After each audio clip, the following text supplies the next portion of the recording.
Hey there, welcome to SharkCast Pod, a podcast dedicated to the greatest sporting club in the history of the world, the mighty Cronulla Sharks, the most famous rugby league club in the world currently.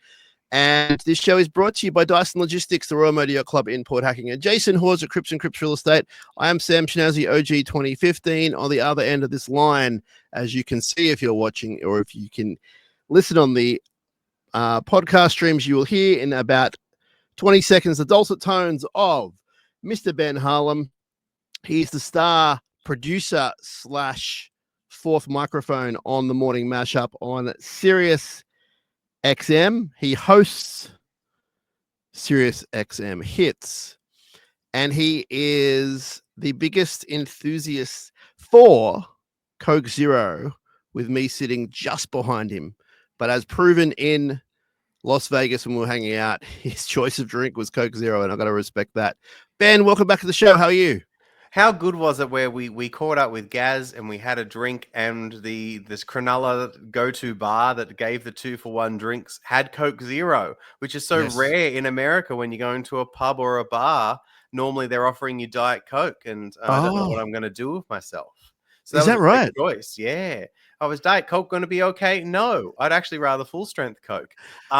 Great to be back, and I'm surprised that I got invited back so quickly, because I don't know, for a podcast that's called SharkCast, I don't know if we really went over 10% shark talk last time I was with you. There's chance that that'll be even less, given the heel turns of certain people around the world that we'll get to later on. No, you're always welcome. You're our buddy. You know that. And I dare say that you're going to be welcome around the Cronulla Sharks Football Club, even more so, given some of the turn of events, which we'll get to shortly. But we do want to give a shout out to listener PK and his son Jack, who set up the Tilted Kilt Las Vegas bar that you were talking about just before. They got there the week before we did, and they found a place that would do 2-for-1 deals, dollars off your meals, and just make us all feel nice and welcome. My little Sharky flag was out the front, and the fans responded. Like, every day that place was packed. They'd play the song, we'd all go nuts. They allowed us to have our SharkCast party there, which was awesome. I think you missed that, Benny, but WWE superstar Grayson Waller turned up as a friend of a friend, and that was unbelievable. So thanks to everyone that came along to that. But it's fair to say that Cronulla really, along with the other teams, of course, but Cronulla really turned up to Vegas, correct? Yeah, the turnout was really good. What was interesting, Sam, I don't know from your perspective in the stadium, it certainly felt like that Cronulla, the designated Cronulla supporters area, I think it was next to Warrington's, and I feel like that once Warrington sold out, that all the Warrington fans bought into the Sharks section. It very much looked like that it was two sections, or at least 1.5 of Warrington fans. That sort of had me worried when I got to the stadium. I was like, oh, does this mean that it was just a false illusion that we're going to get some Cronulla fans there? But then, and much like the Penrith, I don't know if there was really a stacked Penrith section, but surely by the end of the night, it felt like there were Sharks fans and certainly Penrith fans all around the stadium, which I loved even more, because I was right in front of the Canberra section where the drums and the Viking clap and everything was going. They were very much in that one section, and then you had the Waz fans next to them. But that's the one thing that I think added to the atmosphere there, even though there were less fans than I think the NRL sort of hoped by the end of the night, that the Sharks and Penrith fans were certainly all around the stadium. And then I think as things picked up throughout the week, I think I said with you and Gaz last time that my hotel was like 98% Warriors fans, but walking down the strip and seeing the Sharks fans, giving them a bit of a nod, commenting on their jerseys. I liked how much it picked up. It certainly felt like that there was great support from all the clubs, and then obviously I'm biased, so it was really good to see all the Sharks fans there as well. Yeah, just on the seats, I mean, there are people like me who, with a choice, will sit anywhere but behind the posts, just because I'm more comfortable viewing from a different angle. So there were definitely fans throughout that stadium, and you're right. Like, by sort of second half of our game, there was probably, I don't know, half the crowd was there, like 20,000 maybe. It was still a great vibe. But more to the point, the Sharks fans really turned up. To me, it was most obvious at the fan day they had at Resorts World, where they were doing a signing. And there must have been thousands, like not hundreds, but thousands of Sharks fans waiting in line, hanging out, trying to get a glimpse. And that was pretty overwhelming.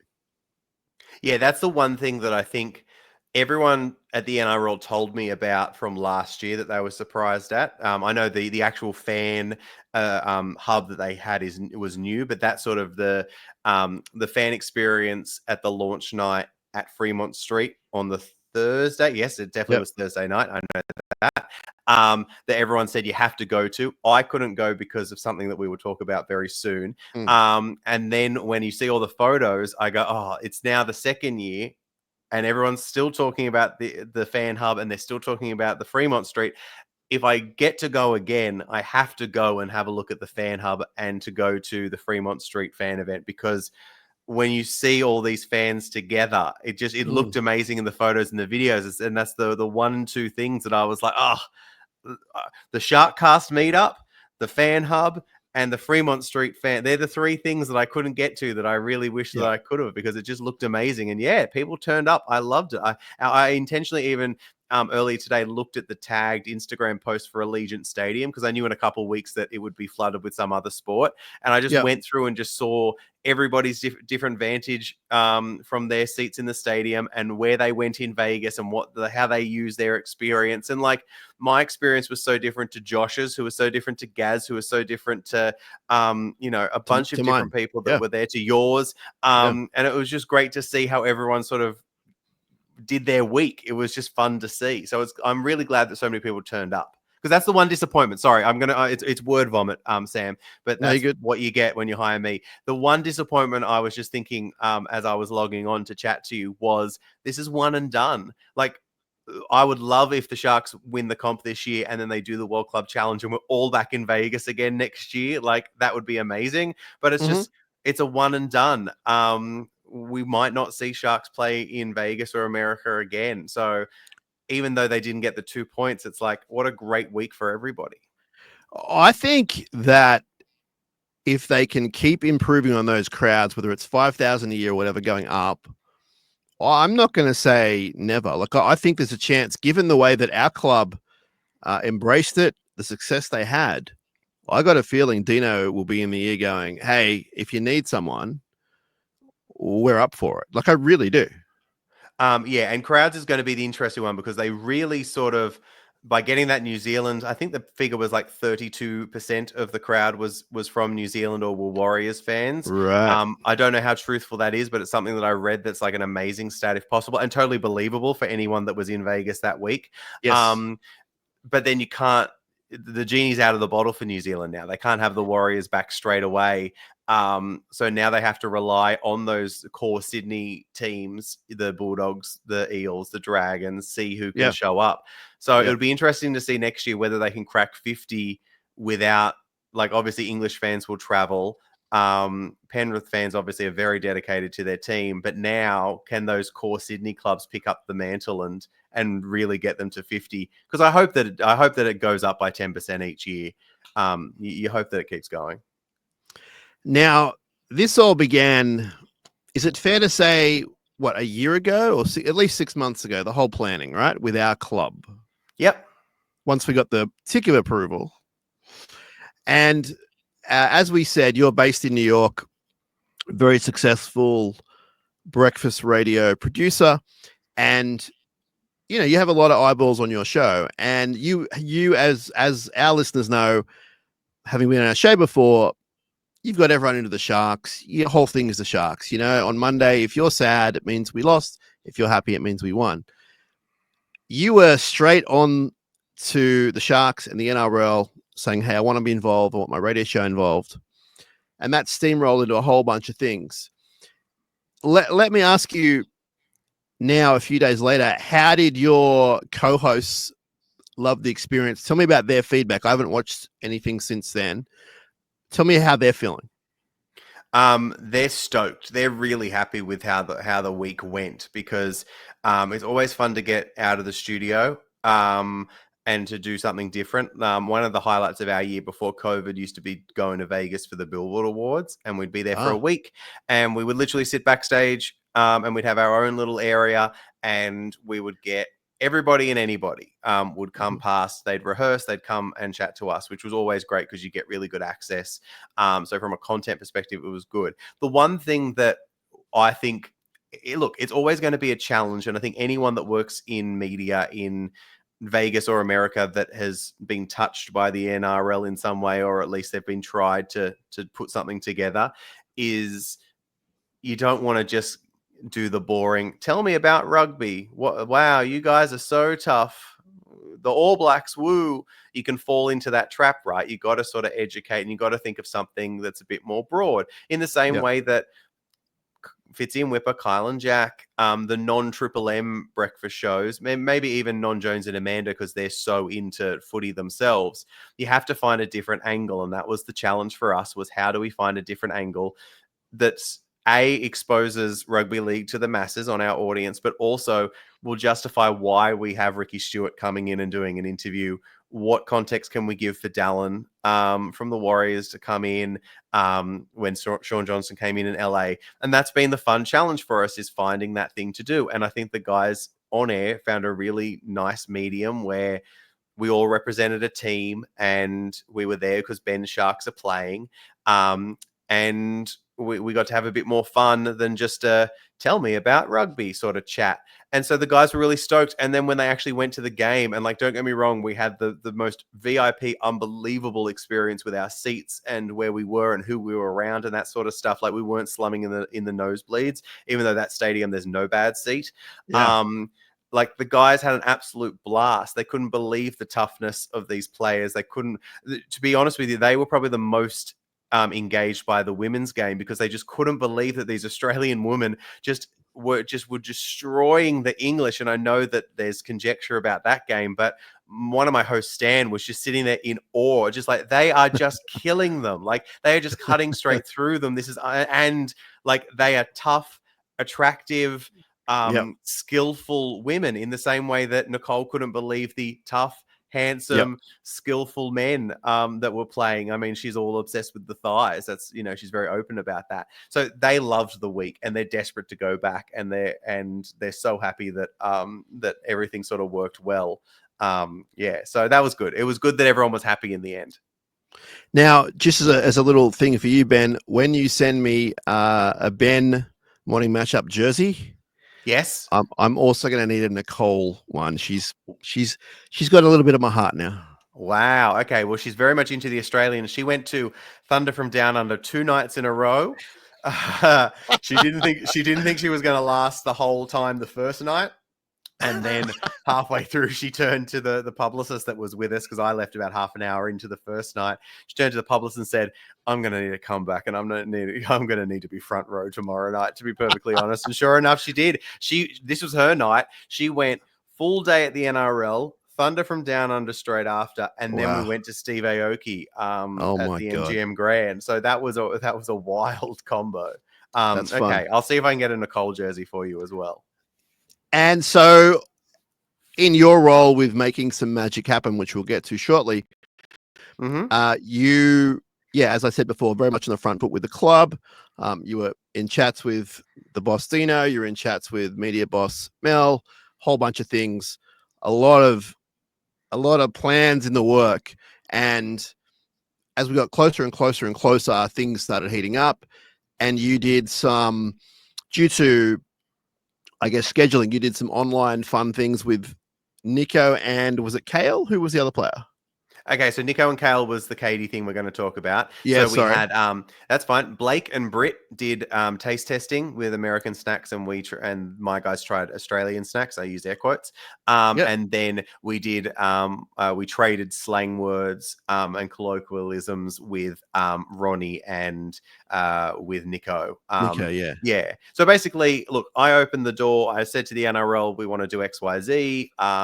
And then got introduced to the Sharks, but also opened the doors. So if there was an opportunity to do something with Canberra, with the Warriors, with Panthers, we would also do it, because we didn't want to be too dedicated to one. But just by virtue of me already knowing some of the team at the Sharks, with them being eager because I was a fan, it's been interesting to see the varying degrees of involvement that all the clubs have had.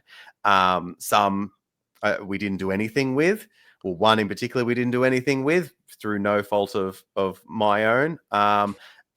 Canberra were fantastic, I will say, on socials. They sent extra jerseys. They got Ricky in, who, frankly, I don't think wanted to do any press, especially after the start to the week that he had, but genuinely understood the importance of coming on and also had a really great time. Oh, good.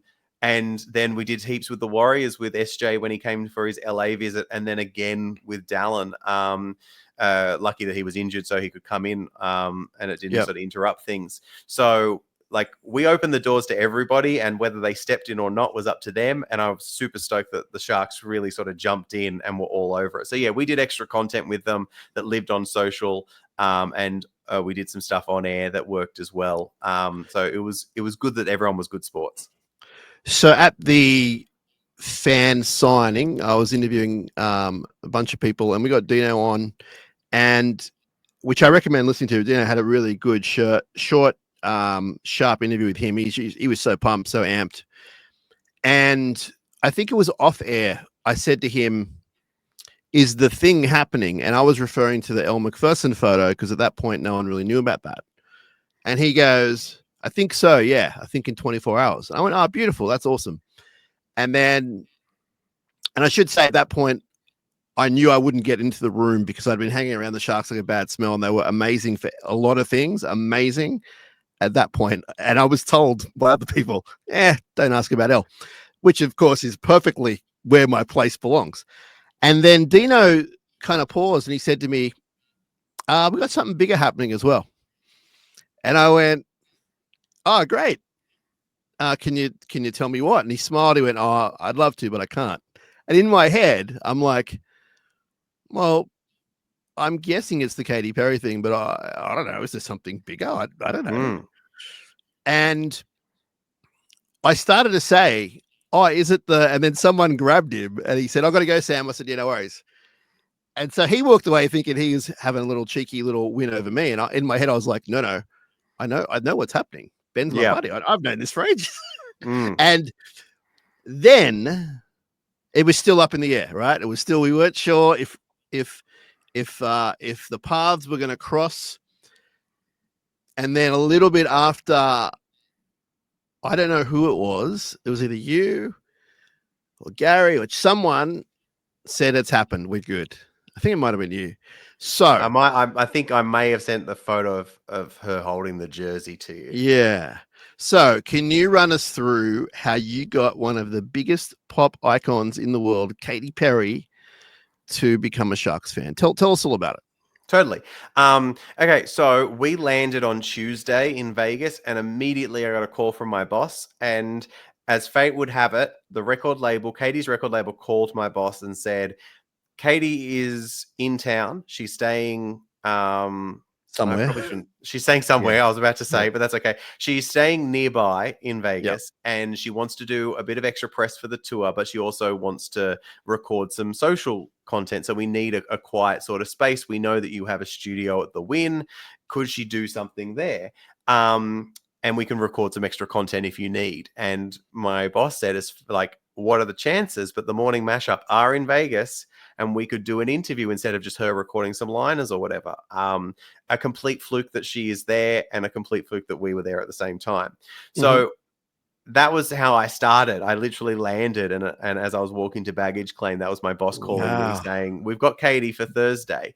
And we had been trying to lock in interview times with all of the different clubs that were interested, and like that sort of ranged from, when can we get Ricky in? Does PVL want to come in? Does it make sense to have PVL or Andrew Abdo come in? Do we do something at training? There were lots of moving parts. And also we didn't want to do, as I said earlier, the sort of traditional, what the telly would do, or what I know Jimmy and Nath from Today FM Breakfast, they were there for KO. They had like a specific remit that they wanted to do, like what the NRL roast would do, and those sort of accounts would do there. We had to do something a bit different, a bit more broad, because we were talking to a different audience, right? So we had locked in a lot of different things, but we hadn't locked in anything with the Sharks, and we wanted some sort of presence. And the timing that sort of worked, and also you got to remember, as you know, they're coming from LA, so that sort of cuts in our time as well. Yep. And the only time that really worked was to try and do something after the Fan Fest at Fremont Street. And it just so happened that that was the night that we would have Katy Perry. So it worked. Didn't have to get my guys into studio. We'd already be there. My whole team would be there to record stuff. But of course, there would be a chance that there might be some sort of crossover. So I did flag to Mel and Dino and the team there. I was like, look, completely confidential, but I just need you to know that if we are going to record some content with the guys in the studio, we can do it this night, but we're there because Katy Perry is going to be there. And you have to be prepared that A, you might be waiting around for a long time because Katy might be late or doing stuff or needs to record that social content. But B, there may be a chance that there might be just a crossover that you can just get a shake of hands. Maybe you'll be able to snap a quick photo. I can't promise anything and I can't guarantee anything, but I just need you to know that this might happen. So they were very excited. And then obviously it became this sort of back and forth because you want to make sure that does happen. So you don't want the guys to be late from the Fan Fest at Fremont Street. You don't want that to miss out. So basically everything was up in the air and I swore all of them to secrecy. Yep. Because A, you don't want to give away Katy's location, and B, it might not happen. Of course, yeah. So as fate would have it, they got a car from the Fan Fest once that all wrapped up, and Nico and Kale came down with the team, and we got them in, and we were still waiting for Katy, and so basically it was, look, let's just see what happens, and sure enough. Nicole, your new friend from the Morning Mashup, during the interview, as we've all seen on the video, mentions Australia because we're talking about favorite countries, and that's what happened. Like that is the magic of it. That it was, she said I could run into them in the hallway, and like that to Nicole. Well, wait a second. No, we have them in the green room. Like, let's make this happen. So, what could have easily just been as she's leaving the studio, as the Sharks guys are walking into our studio. Hi, how are you? Can we get a quick photo? Yeah. Maybe here's a jersey, here's a football or something turned into what you see. I hope that I explained that well because there was many different moving pieces there and things that we had to juggle, especially with the timing. But like that was the beauty of it. It was all very spontaneous. Can I ask? You can ask whatever you like. Was all of your team aware of what your plan was? Like, did Nicole kind of go, as soon as we get to the word Australia, I'm going to get him in here? Or was it more just natural and kind of it happened spontaneously? You've got to remember that as much as I can brief my guys, I can only do so much. When the mics are on, whether it's recording or live, you're in their hands. So I can send them whatever notes I want. I can give them ideas of whatever I know I want. But once they start, it's their interview because it's their show, right? Yeah. So the only things that I knew was that we had to touch on Katy going to space because that was just announced, and we sort of had a small, narrow hallway to make that happen because the focus was on the tour. So we could really only ask one question, only had time to ask one question, but we needed to get that in. So that's been the majority of the press here in America, is her talking about space because it was the only time that she spoke about it. So that was really cool. But really it was because we had enough time waiting for Katy that I'd introduced the whole team to Ryan, Nicole, Stan, and so they knew they were around and everything. They knew that they were excited that they might be able to see Katy, whether it was just on the screen and that sort of stuff, or through glass, whatever it was. Nicole just picked it up and and sort of flagged it. And again, it was as soon as Katy said I could bump into them hallway, it was almost like that sort of, here's the permission. Well, better than that, they're right here. So, yeah, the only things that I knew that we had to touch on was we had a question recorded from Bill Murray, who we did an interview with the day before, and that we needed to talk about space. Anything else was up to them, and we were just lucky that we had a few minutes left in the interview and we could make it happen. How did her people respond? Were you watching her people like as she was engaging? Were they at all concerned what was going No, on? no, Or? no. You can see in the video. You can see in the video. Me bring them in, and me almost like saying to Nicole, like, "You sure you want this to happen? Like, you sure this is okay?" And then B, you can like her team are sitting in the studio right there, and they are totally comfortable and totally fine and totally loving that it's happening. I'm sure that they didn't mind that there were handsome Australian, really built athletes in there as well Yeah. as Katy enjoying that. No, they had no issue. They knew that there were rugby players. I'm using in air quotes. They knew there were rugby players there to do more interviews afterwards. So like they weren't just getting surprised by stuff. And I said, look, there's Gotcha. probably a chance that they're just going to cross paths or whatever, but just letting you know that they're in the green room waiting for the next thing in the same way that would happen normally. So no, they had no issue with it, and they seem to have loved it because they gave the invite for Nico and the guys to go to the show in Sydney. I mean, let's not forget, and I don't. Mm-hmm. I'm not suggesting that Katy Perry needs anyone's help to sell tickets, but any artist, no matter how big, is always looking to sell 2 more. Let's not forget that there's now hundreds of thousands of Sharks fans around the world, specifically in Australia, who might go, Katy Perry's coming out. I don't mind her. She's a Sharks fan. I'm a Sharks fan. I'm going to buy a ticket. Yep, that publicity helps 100%.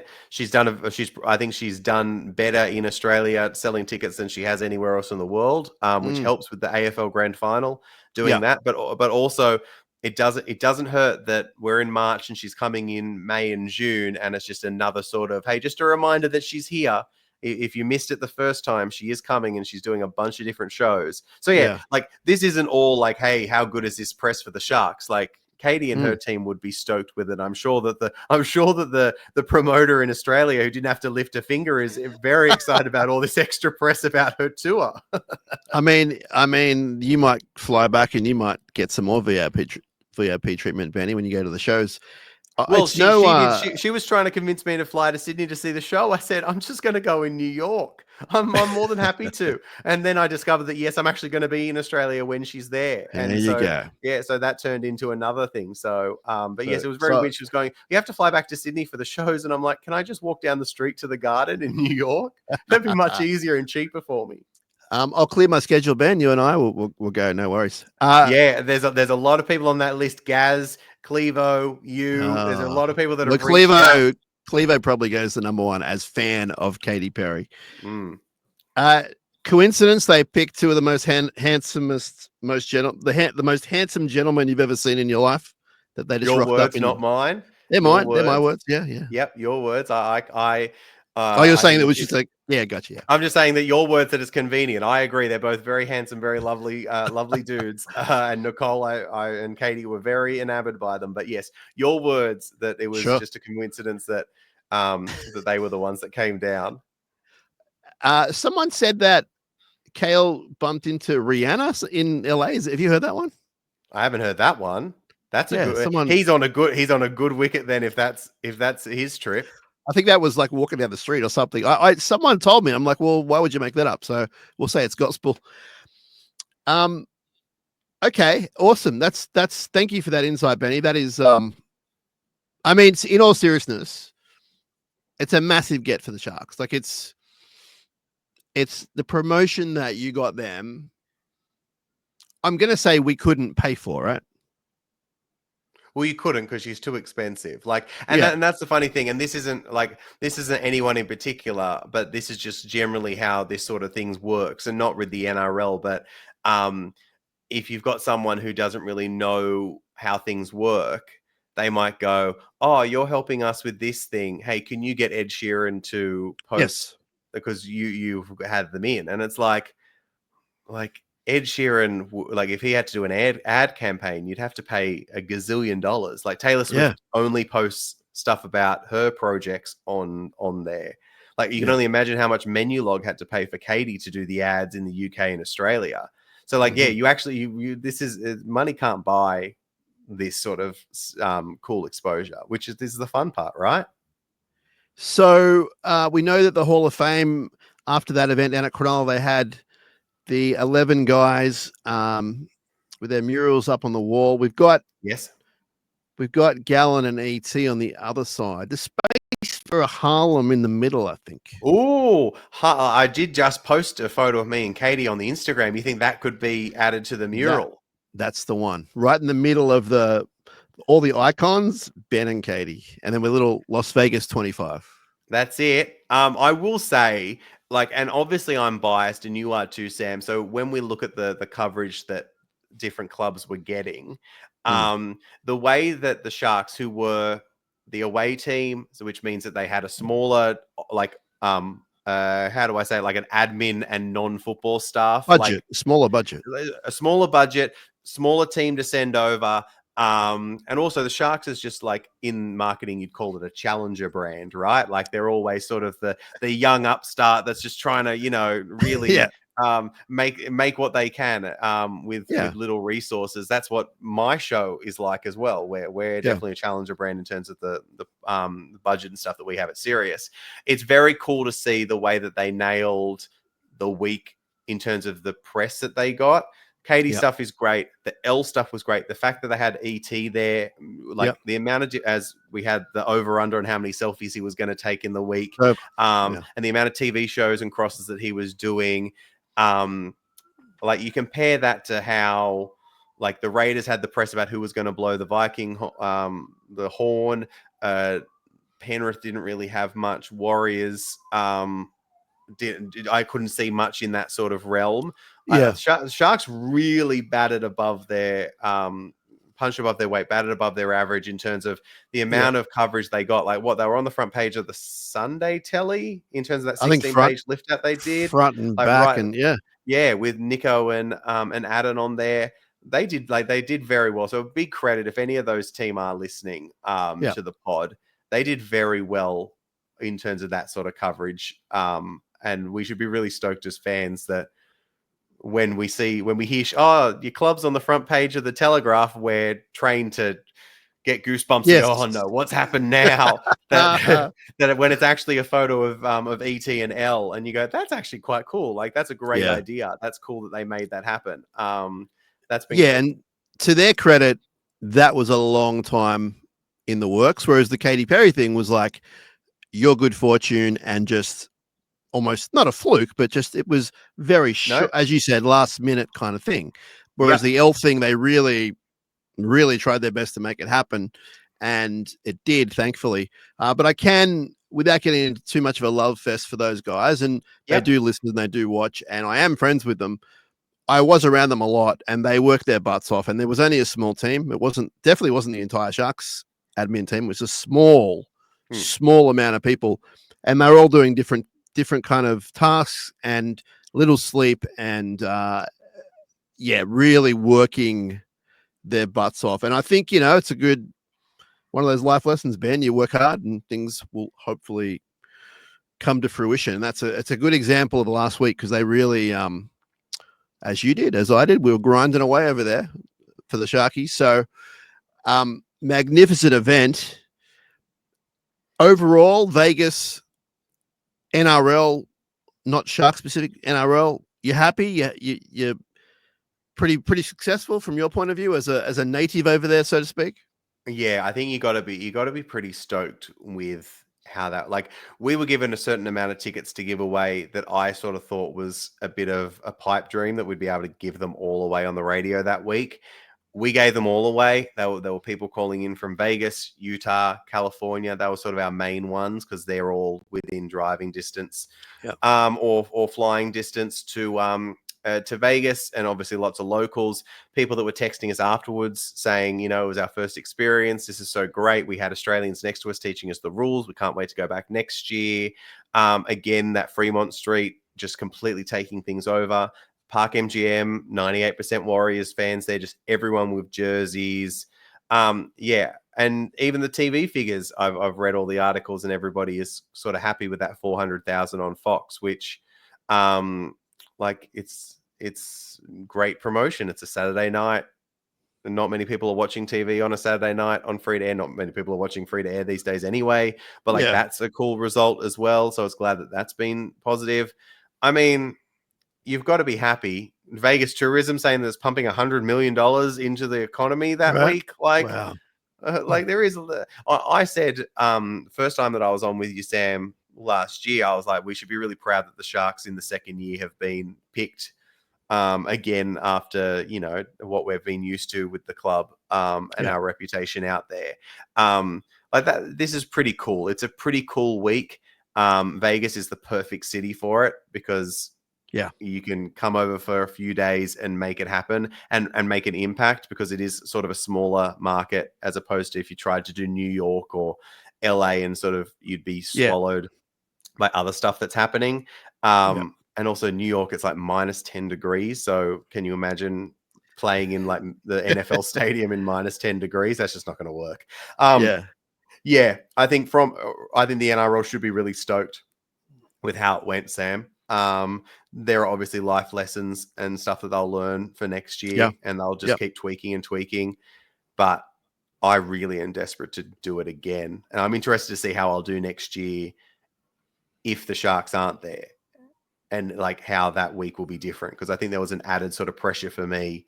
For sure. Because I knew that at the end of the week was the Sharks are playing, and I still wanted them to win. Yeah. So it'll be interesting when it's like I'm just a neutral observer and how that will change my attitude towards the week. Now, for all of your hard work over the past year to make the Cronulla side of things, as far as what we talked about, happen. Yep. You got a perk, and that perk was a very justified, amazing spot in the stadium. Did you stay in that one spot? What did you do? Did you move around? So the spot you had like a lounge. Were you behind the post or something? Yeah. So behind the post where you don't like to sit, Sam. I could have made an exception. Just give you a heads up. Where I was. Okay. So if you're at the stadium, if you are listening and you're at the stadium on Saturday, so behind the end zone traditionally of the NFL, so behind the try line, there's an area called the Winfield Club, where it's basically like set up like a nightclub. There are booths. There's a couple of DJ sets. You can do bottle service. It's like full on. And apparently at a Raiders game or even a concert, Raiders is in NFL, obviously. It is full on. Those booths that we had, I think we had 6 people in. They can fit up to 40 for a Raiders game, we were told, which I don't even know logistically how that would work. And we had Todd Gurley from a former NFL player next to us. We had Rams players behind us. We had UFC players across from us. It was very much the place where the in people that are being looked after were there. And I was very lucky that we got one of those booths there, which was very cool. That was unbelievable because you were so close to the action, and you're doing it in style. And yeah, that was very cool. And so you saw a couple of our tries, or it was at the other end? Yeah, the Fanua Blake, the shrug try, that was right in front of us. That was you. Yeah, right. Our guy Gaz has a couple photos. You can see Stressful Ben in the background standing on the booth. Yes. Looking out, and I got lots of texts of people that were spotting me in the coverage because I'm in my bright blue Sharks jersey. You can see me in the background, just standing there looking pretty intense. I stayed there for the majority of the time. During the women's game, we did go up and we walked around the stadium and got different vantage points because a few of us knew different people that were around, so we wanted to go say hi to them. And we figured that was a good time just to have a look and see how the game was going from different perspectives as well. But again, I've not to brag, but I did the Super Bowl there last year, and I was up in the nosebleeds. And it's again, there's not a bad seat in the house. It's a very good stadium. It's great. Yeah, on some of the pods we did post game, I particularly could not stop talking about that stadium, and if you ask me, I will not stop talking about it. It's unbelievable. And the fan experience, even for, no matter what caliber of ticket you have, the fan experience is really, really good. So I think the NRL can definitely learn from that. Were you in line with where a catch and pass might level the game for us at the end of the game? Are you in line with that? Yes, I was. Again, I'm sure there's a couple of photos or footage of me cursing out things. And you know what? And that's one thing that I said to anyone that asked, whether it was from Dino, who texted me after the game, to you, Sam, to when I was talking to friends back home or parents that were watching on TV or just looking at the message boards, right? couple of missed opportunities, and if we take those opportunities, we either are sending things to golden point or we're going to the 80 minutes and we're winning. Which depending on how you look at it, is like a huge positive considering how we've gone against Penrith the last couple of years. And everything's the same in hindsight, right? Because if you say to Ramian, hey, pass the ball, you'd also say to Brayley, don't kick the ball out. You'd also say to Trindle, kick the ball out. Like, this is just what it is. Yeah, I would say to you, go Tonya, Nathan Cleary and whack him as he was coming back from seeing Mary Fowler or wherever she was. Like, hindsight's a beautiful thing, Sam. But yes, I was right there for those closing moments. To be there right there on the second half when that comeback was on and they were starting to gain momentum, that was fun to watch. Yeah, for sure. And you know me, Benny, I'll never blame one person for a loss anytime. I just was trying to get you in line with that incident, shall we say. Yeah, but yeah, I was there in front of the Adam try and there in front of that final sort of missed opportunity. Oh, there's at least four very well spoken of events that could have made things a lot easier for the team. So I think it's a positive, but I also am not so up in the clouds that I would say, no, we need to start icing those games. Like at some point, and it may not be round one against Penrith, but at some point you've got to take those opportunities and just win. So hopefully this is the year they start doing that. Let's talk a bit about the game before we let you go. Who is your best on ground for the Sharks? You know what? I'm surprised by the discourse around Kennedy that's come out. I'm really surprised by that. I don't know if it was like, I have seen a bit of the game. I've seen like the condensed 20-minute version. But I thought that he had a ripper game. Like his efforts to just, when he put his head in and just nailed, what was it, Martin or whoever it was that was just barnstorming his way to the try line, and Kennedy was like, nah. I thought that he had a ripper game and was putting in much more effort than we've sort of given him credit for last year. So I'm surprised by the discourse around him. He's the one that really stood out in terms of I was surprised at. Everyone else, I think, sort of played at a decent level. I always love to see when Blake is running the ball as opposed to just shoveling the ball out. And we have really good success whenever he does that because he's got more confidence in his running. So it was good to see that, even if he was just tackled at dummy half, like it's just good to see him do that. But yeah, Kennedy, I was so surprised that was where a lot of people were he was the online whipping boy for a bit, him and Nico. Nico always is going to get that. But I thought Kennedy had a really great game, like really put some effort there. And the times that he didn't, it looked like he wasn't putting effort. It was because he was caught out of place by the best player in the game. Yeah. They were putting on set plays to fool him and have him on the opposite side of the field. It's like, well, that's a credit to Nathan more than a red flag against Will. Yeah, so having watched it live, and I'm going to do my tape study probably tonight. So I haven't just to tell everyone, I haven't gone back and watched it play by play, but having watched it live from good seats, I thought Will was, as you said, really putting in. There was the 40-20 save, like foot on the line or not. There was 40-20 save. There was the try save down that end. There was the one you're talking about where he sort of. I even forgot about that try save where he knocked the ball out. Like that's unbelievable. Yeah, there was the momentum stopping one with Martin where, he doesn't make the tackle, but he gets credit for stopping the tackle. That's a classic James Maloney where you get the missed tackle credit, but he stopped him in the line, just brammed him. Yeah. And under the high ball, faultless with the entire team running at him for probably 70 of the 80 minutes. I was in line with a lot of his catches in the second half and it was relentless. You wouldn't want to be that guy for anything. And he did it so well. And when I got home, I think, or somewhere on my travels yesterday, I saw a clip from my work colleagues, I'll say that to put it bluntly, and someone was talking about the two tries that Will Kennedy allegedly conceded. One was the kick, and it was perfectly placed. Will Kennedy was not out of position. He just couldn't get there. That's a big difference. And even the excuse not the excuse, the example given that if it was Clint Gutherson, he would have got it. That's still not true. Like he wouldn't have got there. Like it was just perfect. So I've got no issue with that one. And the other one they showed was where Yo went through the middle. He went past Fanua Blake, I think past Hazelton, one of the props. And Yeah, Will was kind of the last guy. And he sort of got there, I would say late, but also what's he going to do? Like that's a Hail Mary play if he stops that play. So could he have been better positioned there? Sure. I'm not here to say he's an angel, but I, like you, was very surprised. And there's a lot of things online. And, you know, people have their say. That's awesome. We love people having their say. But some people, I think, just they're so invested in the fact that he's not the guy. They're looking at anything. They're not talking about the try saves or the body on the line or the faultless kick defense. They're just talking about, oh, he didn't do this. It's like, what game are you watching? Like, again, we all have different opinions, but I'm with you. I actually thought he was possibly our best player. You could probably throw in AFB as well.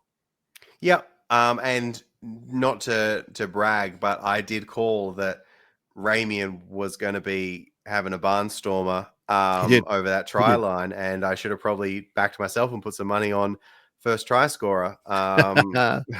Because as soon as he scored, I was like, I did mention this with Gaz and Sam on the podcast a mere couple of days earlier. I think the team played well. It's hard to pick standouts. Okay. Kennedy, I pick out because I was interested by all the comments after the game. Again, missed opportunities. That's all it was.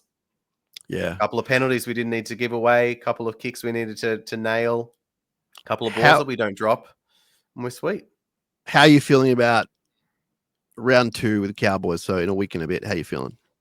This is a tough one because there's always a side that loses like 3 or 4 games in a row, and then the drums start beating. And it's like no side has made the finals, but you know everyone trots that out, right? Like, was it Brisbane last year? There's always a team, and it just shows you how flippant it is because I can't remember who it was last year. But there was one where all the shows all talk about it. Gosh, you've covered it when you did your schedule release pod with Josh, I think it was. Geez, it's a tough run going straight into Townsville, and then we've got Perth ahead of us. Like, you don't want to whine, but I think we'll win.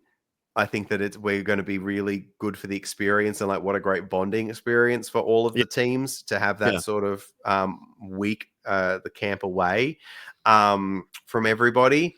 But I also don't think that if we're at round 4 and you're getting emails from everybody going, we're 0-4, this is a disaster, fire everybody, bring in another coach, bring in another halfback.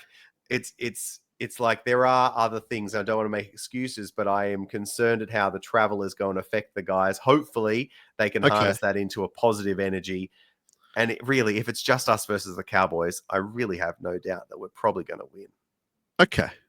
But are you suggesting that if we were 0-4, obviously you're saying it would be because of the travel, but would that surprise you, or what are you saying? I mean, I think if we go 0-4 to start the season, it's going to be surprising. But also, I'm just thinking logistically now. It's one thing to go through the draw and say, oh, this seems tough, but now as we're living it, I'm going, oh wait, they have to fly back. They get the week off, but then we're going to go.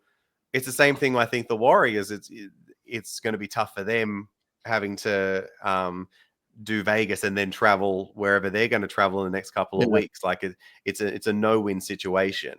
But have a week off, chill, regroup, and then we'll focus on the old Cowboys. And we don't have to worry about Kyle Felt standing over our rookies or scoring his inevitable 1 or 2 tries against us this year. What a jerk. I forgot about him. As you should. I'm sorry I brought him up, actually. It's a perfectly winnable game. And perfectly winnable game, Sam. And this Fitzgibbon crew don't mind hitting the road. So there are people convinced that the travel is going to affect us. The coaching staff don't think it's an issue. I get the feeling, Ben, ultimately, if Fitzgibbon didn't want to go to America, I almost feel like he has enough power to go, hey, certain person in the club, this isn't going to be good for business. Like, I'm sure they addressed it before they agreed to it, because the NRL can't make you go.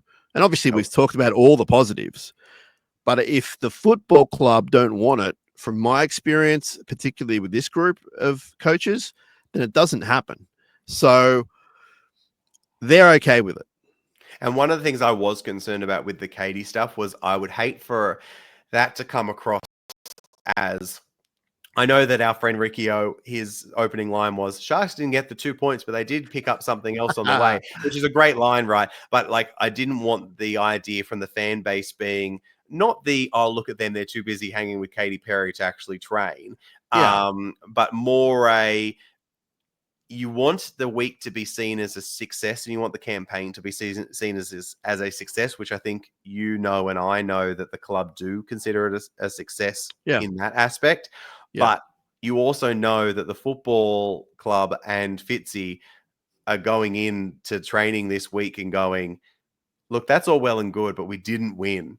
Yeah. And like, so 100%. That's what we're expecting. We need to win. So let's pick it up and let's just keep going and let's improve. So that was my one main worry. I didn't want it to come across as that. I obviously can't control that. But I think by now we all sort of know that that's not the attitude within the team. No, because if that was the attitude, they would have got done by 18 points. You know, they wouldn't 100%. have. They wouldn't have been on the cusp of winning, which they were. Nope. So, yep. I think that is out the window. You won't change some fans' minds on that, and that's fine. That's you can't do that. That's cool. But I don't think. Well, I know for a fact that's obviously they had one night in LA where they let their hair down, and the rest was just business. And as you said before, running it through for everyone, the Katy Perry meeting was on the back of the NRL Fremont Street thing, which is contractual. They contractually have to do that.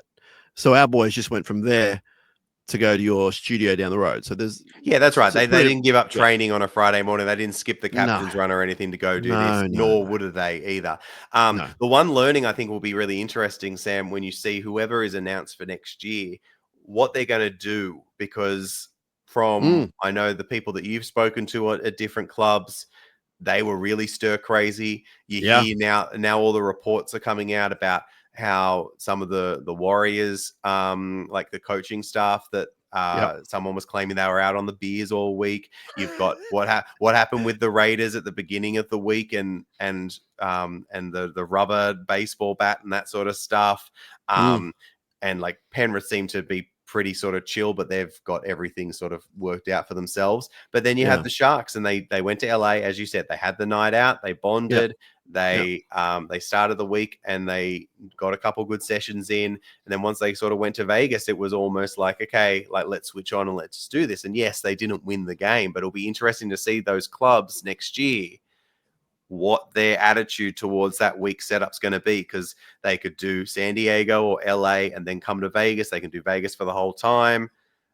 And really, it's going to depend on the club, because Manly were the only side last year, right, that did Vegas for the whole time. They said it was good to get it out of their system first, and then they ended up like winning, right? Whereas this year, it felt like that Warriors were going stir crazy. Raiders seemed to be all over the shop a bit at times, even though like these are all non-issues to me. They're all non-issues, but we both know spending a shit ton of time in Vegas is like, can be a disaster. I'm wrecked and I've been back for like 4 days. I don't know how any of you guys are feeling. I don't know how you and the gang are all feeling flying back and doing the long haul flight, or poor people that their flight got cancelled last night and they're having to spend another day in LA. What about that? Oh, like a disaster. I think I legitimately got the only flight back by luck.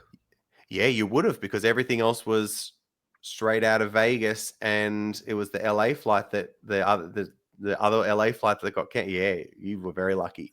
But yes, that's one thing to keep an eye out on. I mean, from a non-Sharks perspective, is what learnings that these other clubs are going to get from what happened this year. It's a long time to spend in Vegas, Sam. It's a long time. We both did it, and I'm definitely still recovering, but it wouldn't change a thing. A lot of fun. Ben, before we go, it revealed on SharkCast Pod, in fact, that the biggest heel turn in 30 years, maybe ever, occurred Thanks to our friend Lucian Melbourne for spoiling it for me. Now, that's Oh, factual, no. but I'm only putting shade on him because he feels bad because I'm making it into a thing. It's not a thing. So did you find out on the pod? Because I got Yeah, texts and people yeah, sent it to me when I was at the game on Saturday. yeah. So, approximately what time do you think it happened during the game? Okay, well, let's have a think. So it was in Toronto, that same time zone as New York. So that would have happened, like, let's say those events normally finish at like 11 now, 11, 10, 9, 10, 9, 8 would have been just before the Sharks game started. Right. So everyone's just sort of messaging about the Sharks. They're not doing that. And I guess I went on air about maybe an hour and a half after the game, had a great Mhm. live stream. Go listen to it. And our friend Luce from Melbourne, like the greatest guy in the world, he's the best, and he's a big wrestling guy. And in my comments that pop up, which I can put onto the screen, and I go through every single one as much as I can. And we're getting heaps. It was awesome. And he wrote something like, "Oh, I can't believe we lost." Da, da, da, da. And then he goes, "Oh, by the way, John Cena with the heel turn of the century or whatever." And because I knew the event was on, I went, "What?" And I said it on there. I said, "What, John Cena?" And then I inexplicably put put the thing up on the screen so everyone else sort of Even found out. I better. went, "Oh, Well I'll done, take Sam. that One of down." your best. But anyway, Lush was very apologetic, and we're cool. And I'm just making a lot of it now to put more shade on him. But I watched it the next night, thanks to him for sending me a link. So he made up for it very much. And I watched it knowing that's the only thing I knew. And John Cena and The Rock together for the moment, turning on Cody Rhodes in what was an unforgettable segment. What are your thoughts? Well, I went to the Royal Rumble in Indianapolis and I left there. My mates were very happy that Uso won the Royal Rumble, whereas I was thinking, this is, as someone that had a WrestleMania ticket, I was like, this is not the main event that I had in mind. When you've got when you have a Rumble that's filled with Cena, Punk, Rollins, Yeah, Reigns, yeah. a bunch of stars in there, and I go, okay, we're gonna do Gunther versus Uso. Like that's a night one opening match, 10-minute match. Like that to me does not scream WrestleMania. And now, what, a month or 2 months later, you've got Cena turning and going to be a bad guy for the first time since 2003, and taking on Cody. And that's probably going to be the night 2 main event. And I'm like, oh, I'm excited to go now. This is great. and Um, for people who are still listening but not into it, so yep. well, for still listening, you do know who John Cena is. I know everyone knows who John Cena is, but to put it bluntly, he's essentially the Hulk Hogan of the 2000s. Like he was Mr. All America, Make a Wish guy. Yeah, he holds the They make Guinness World Record for the most yeah, Make-A-Wish yeah. wishes granted, and that's the reason why he's always been a good guy since he's been a superstar, like the tippy top superstar, because the kids love him and he's does all that extra stuff, and he's all very, very good guy-esque. And also economically, they make millions off him every day in merchandise, All like that merch, legitimately. So all that merch. he announced a retirement year. So he's coming back for 1 year, which is now, and then he's going to retire. And it was all going well, and kids are buying the merch and they're buying the tickets to go see their hero. And in absolutely genius form, which is what WWE now is, they just flick the switch, and he is a bad guy for at least the short term. I'm not sure it'll go out that way, but if you haven't seen it, go watch it. It is, and I'm not at all into that guy. It was amazing acting, man. Like that face he pulled. Like what was that face?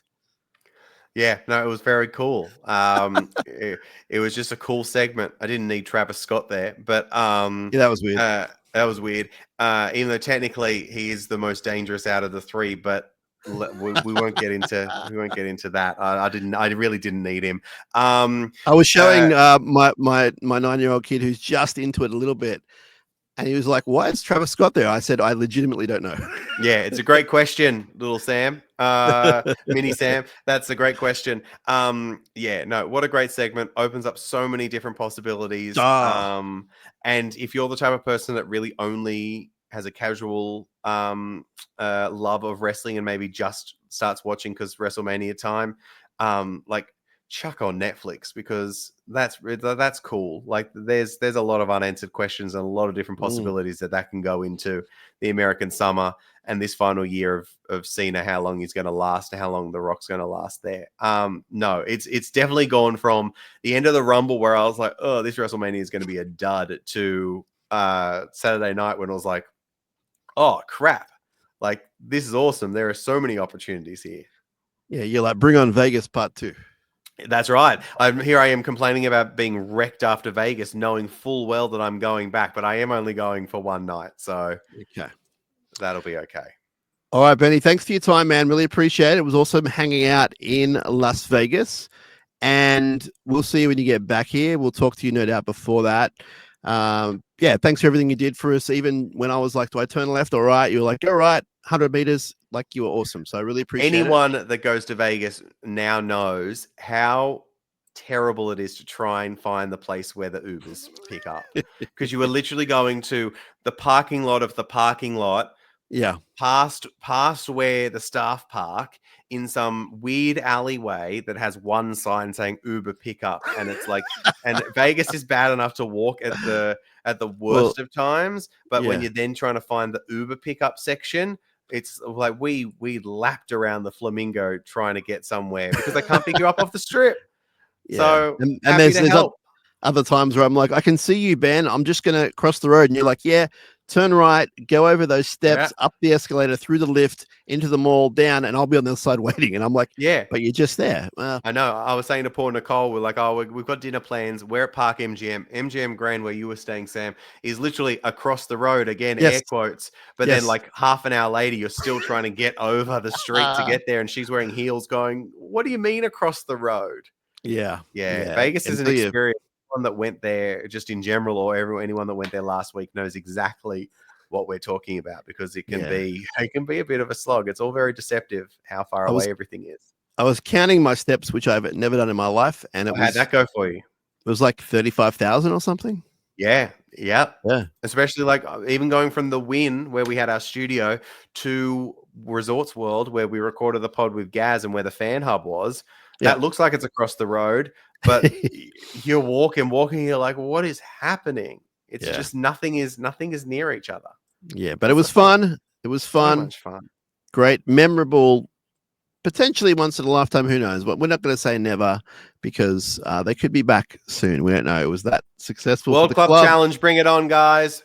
Or if we win the comp, when we win the comp, then that's it. You, Katy Perry in the booth. Yes, that sounds great. And we'll squeeze Nicole in as well. Hey, thanks for having us, Ben. Thanks for being had. Love you, man. Thanks to everyone listening. More episodes coming. SharkCast Pod. And not much more to say about Viva Las Vegas. I'm actually in Sydney. He's in New York, so we've already done that.